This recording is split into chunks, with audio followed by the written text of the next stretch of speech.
but we didn't know where it was, frankly. And where it is between East 22nd and 24th on Rockwell. There's even a sign if you're in the neighborhood. If you want to see for yourself how the Chinese bring in the Year of the Tiger, stop down by midnight. They're getting ready for the party now.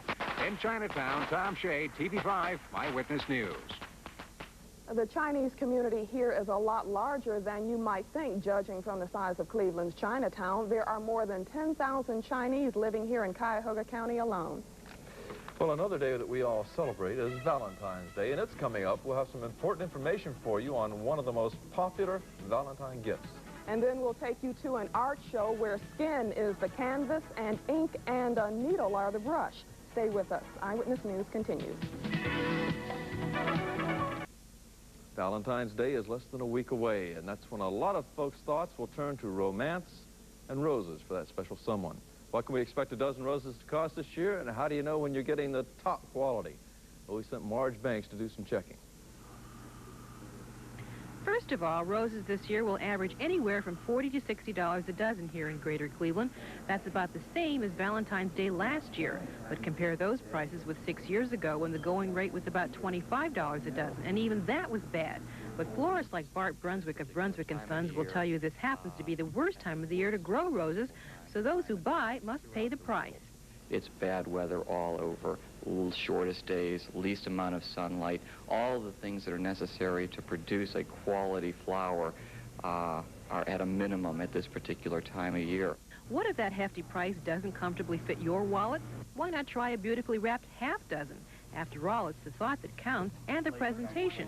Or how about an elegant bud vase arrangement? So you do have some options if roses are the thing. Of course, before we got married, my husband wooed me with one rose, and I happen to think that one rose is kind of provocative. Now, just because you may pay top dollar for a long stem rose doesn't necessarily mean you're getting top quality. There are dozens and dozens of varieties in several different grades. So what does a novice do? Well, Bart Brunswick gave me a few rules of thumb that are easy enough for the layman, like me, to follow. Always look for color of stem, color of foliage, and firmness of the bud. The firmer the bud, the more green the stem, the more green the foliage, the better quality rose you're looking at. One last no-no. Never buy a rose that's in full bloom. Reputable florists will tell you it's been around a while and it won't last. After all, part of the excitement of getting roses is watching them open. So why shortchange a romantic mood? Happy Valentine's Day. Marge Banks, Eyewitness News. News for you, Marge. At my house, they think one rose is extravagant. The folks at Jones Russell Florist gave Marge this handy hit. If those roses begin to wilt too soon, you could try this. Recut the stems and then put them in room temperature water.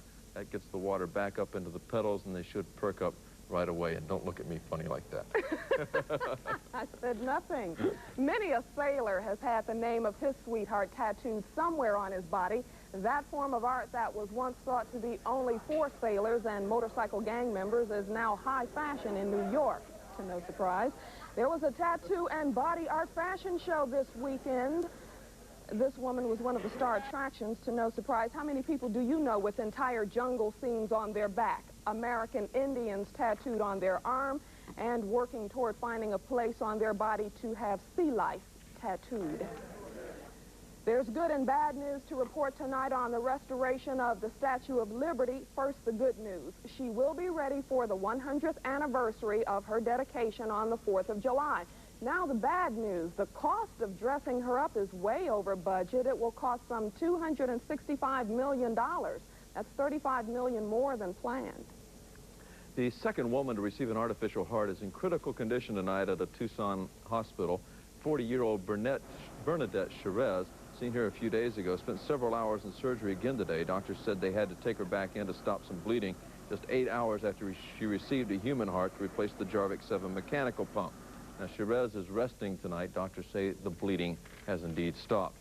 One of the doctors who pioneered heart transplants in this country doesn't like the use of artificial hearts. Dr. Norman Shumway, who did the first American transplant back in 1968, says using the Jarvik 7 mechanical heart is dangerous because since it's only a temporary device, patients who receive one of them are then put at the top of the priority list for a human heart.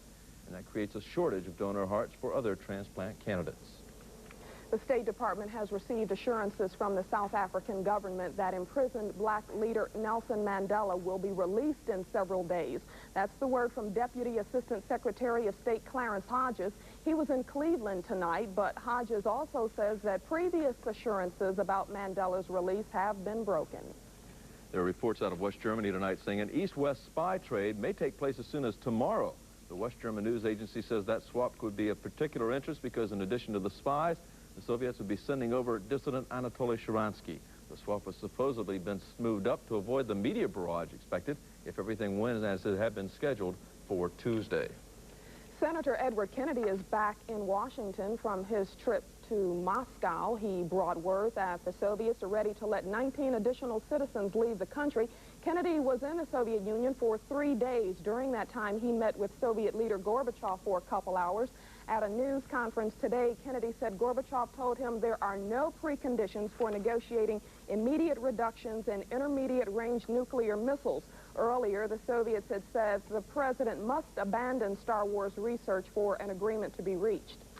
Congressman Dennis Eckert of Mentor is a pretty popular fellow, both with the voters and with the campaign contributors. The third-term Democrat has the distinction of being the top fundraiser of all 21 Ohio congressmen and women last year. He raised over $100,000, and it wasn't even an election year for Congress.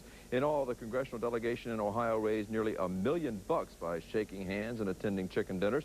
Most of them will find the money comes in quite handy when they run for re-election this year. Well, after today, it got a bit easier to build a house here in Cleveland for some folks. We'll tell you why when Eyewitness News continues. And then Tom Tasselmeyer will be along with his Sunday forecast and a look ahead into next week's weather.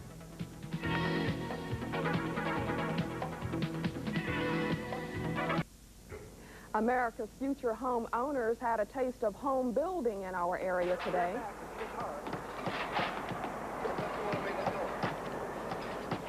That youngster is one of many who could drill and pound as part of the Building a House exhibit. It gives youngsters ages 3 to 12 hands-on experience in all parts of home building. It was sponsored by the Cleveland Children's Museum. That looks like fun, doesn't it? That's a good idea, because my kids learn how to tear down a house, seems like, every day. So they should learn to teach them that one, too. Hello, Tom. Hi, I'm ready to give Cleveland the jinx. When I came here, I was really expecting some terrible winter weather. Hadn't been that bad yet. You're about to hit us? No, it's not going to be that bad the next couple of days either. Looking at the numbers so far today, almost a normal Cleveland day. 30 for a high, 23 for a low. Normally 33 and 19. Last year, 16 for the high, 4 below 0 for the low. As far as record, 69 the record high, and 8 below 0. 1977 for the record low. Sun rises tomorrow morning at 7:30 and sets at 5:53. Temperature right now out at Hopkins at 25 degrees. The relative humidity still high, 92%. A rising barometer from 30.13 inches. And the wind speeds now pretty much variable in direction at only 2 miles an hour. Not a whole lot showing up on the radar, so we'll skip over that and go to temperatures across Ohio. 24 here in Cleveland. You move up to 26 down at Mansfield. A little bit warmer to the south of us. Scattered flurries across all of the state. Nothing heavy, and we don't expect anything heavy over the next couple of days. Good band of clouds here. One weak storm system up over the northern Great Lakes. That'll track off to the east. Here's the remnants of Friday's storm system and a powerful one off the coast of the Carolinas. None of those are really going to affect us. It's going to be a pretty calm day. Not a whole lot of sunshine across the country, though, with the storm track zipping out of western Canada out to the southwest. This is where the storms are developing, where there's big kink in the upper-level winds, and then they track off to the east over the Gulf Coast states and off the southeast coast.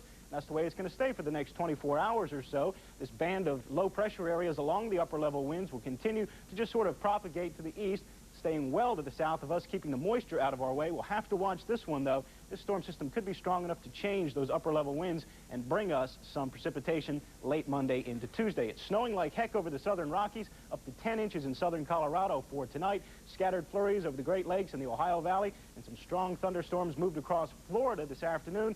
Up to 2 inches of rain fell in the Jacksonville area, but all that is moving off the southeast coast. And pretty normal temperatures across the country for this time of year. 24 in Chicago and 56 in Atlanta. Forecast for Cleveland shapes up like this tonight. Cloudy skies with a low of 19. For tomorrow, a mostly cloudy day, maybe a peek at some sun with a high of 28. Tomorrow night, cloudy again, down to 15. And on Monday, look for a chance of flurries in 25. And the extended forecast shapes up with a chance of flurries on Wednesday, partly cloudy on Thursday. Cold temperatures, but still, all in all, pretty bearable. Thank you, Tom. Yep. There's an amazing story tonight out of Alaska, a story about a divorce, but not between a husband and wife. We'll have the details. And this country's best-known test pilot has gone and done it again. He's broken another record. We'll tell you which one when Eyewitness News continues, so stay with us. 38 years ago, he became the first man to break the sound barrier. Today, 63-year-old Chuck Yeager, the retired Air Force general, set another record. He flew a corporate prop jet plane from California to New York in 5 hours and 24 minutes, breaking the old record by a whopping 1 hour and 4 minutes. Now, Yeager, who is the main character in the book The Right Stuff, is also a member of the commission investigating the space shuttle explosion. The man who made the Hyatt hotel chain the prestige business it is today has died at the age of 90. A.M. Pritzker, seen here celebrating his 90th birthday with school children in Chicago, was known for running his business privately. He wanted nothing to do with stockholders, so he never went public with any of his companies, and it worked. Mr. Pritzker was a billionaire with a B. From Alaska tonight, we have word that the state's Superior Court has granted Kitzel Baltso a legal 90-day separation, not from her husband, but from her parents. Kitzel, who is 17 years old, is suing for what amounts to a divorce from her parents. She's moved out of the family home, taking all her possessions, including 2 cars. Stan and Joan Baltso will have to pay support payments to Kitzel as a result of today's ruling. Well, some say the Victorian period was the most romantic, so it seems only fitting that there be a Valentine's Victorian costume ball tonight. It was sponsored by the Ohio City Redevelopment Association. Everything was very period-oriented, such as the ladies' gowns, which were generally circa 1860. Queen Victoria was there observing the court, and there was live Victorian music to waltz by. Very nice. One member of the Cleveland Browns won't be with us come next season. He'll be missed more on the sidelines than on the field. Mike Hofstetter will join us next with the details. But first, we'll show you some of the toughest guys on skates these days. Not only are they tough, these guys are perfect. Stay with us. Eyewitness Sports is next. Magnum Force, we've got Smoking Force. When you're hot, they're hot. Yeah, and they're doing it at the right time, too. They'll build all this momentum, hit the playoffs at the right time. Just like last year, the month of February is shaping up to be a hot one for the Force. Cleveland outlasted St. Louis 6-5 tonight to earn its 5th straight win. A record crowd of 17,116 packing into the Coliseum, and they didn't see basketball, folks. Rather, they saw the Force in action. But we can tell you about Ohio State that took on Wisconsin today down in Columbus and went on to victory, a tight victory indeed, but Ohio State did come out on top, 73-71. Now can we try some Force? All right, we won't talk about the Force. Maybe we'll have that a little later. From Bernie Kosar to Jim McMahon, that is the route that Browns quarterback coach Greg Landry is taking. Landry is leaving to join the Super Bowl champion Chicago Bears. He'll be their quarterbacks and receivers coach. Landry replaces Ted Plum, who went to Philadelphia to join Buddy Ryan's staff.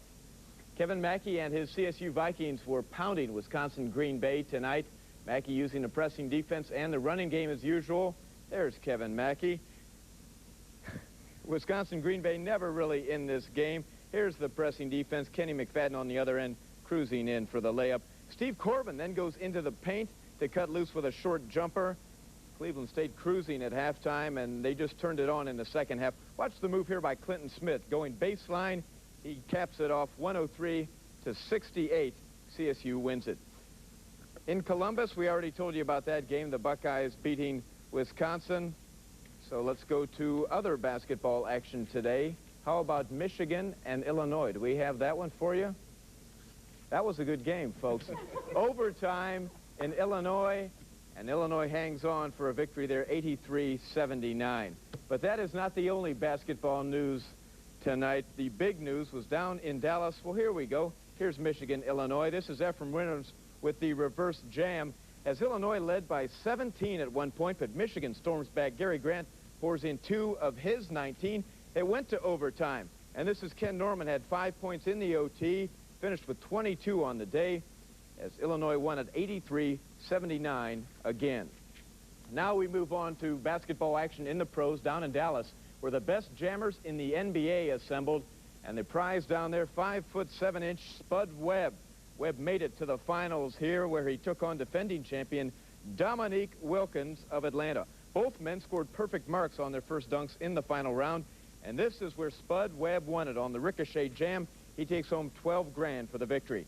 The most unusual slam of the day, Indiana's Terrence Stanberry vaulting over two of his buddies. And then in the three-point shooting contest, Boston's Larry Bird got hot, hitting 10 straight at one point to win the 10 grand first prize and a trip to Hawaii. High school hockey tonight as our camera witnessed perfection. The Cleveland Heights hockey team in the white jerseys taking on St. Edwards tonight, and the Tigers edged St. Ed's by a score of 5-4 to remain unbeaten. Heights needs just one more victory for a perfect season. They have now won 22 games in a row. All right, let's wrap it all up now with tonight's scoreboard.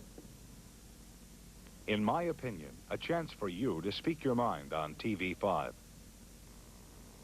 Within 48 hours, 3 Ohio healthcare facilities were destroyed by arson. The persons responsible for firebombing abortion clinics are no better than any other kind of political terrorist. Each time a threat is made or a bomb is thrown at a family planning clinic, the social order of America is eroded. Respect for the American process of courts and legislatures is lost with the effort to intimidate through terror. Regardless of the feelings of anti-abortionists, women still have a legal and constitutional right to these services. No cause justifies the threat of injury and death these bombings pose to the patient's staff and innocent bystanders. Opponents of abortion must condemn these violent actions and pursue their cause through legal means. If you would like to appear, write, in my opinion, WEWS TV5, Cleveland, Ohio. Now, if Michelle or I went out to San Francisco, we could probably stay pretty busy just seeing the sights. But what if you live there and you've had it up to here with the tourist attractions? Well, then maybe you need a near escape. For a fee of between $5 and $35, uh-oh, folks, we're in trouble. Pictures, please. Yeah, if there's no pictures on this, we're going to die real quick. There she is. This lady will give you a fee of between $5 and $35. She'll give you a tour you won't find in the guidebook, like a trip to a stunt driving school where you'll deliberately spin out at 80 miles an hour, or a visit to a private wild animal farm where you can risk petting the kitty cats. Maybe you'd feel safer visiting a place where the animals don't bite. A taxidermist studio is one of the stops, and there's the exciting trip to the kitchen of McDonald's. If all else fails to arouse your interest, there's another stop. That's at a cemetery. That's the news for tonight. Until tomorrow evening at 6, have a good evening. Good night.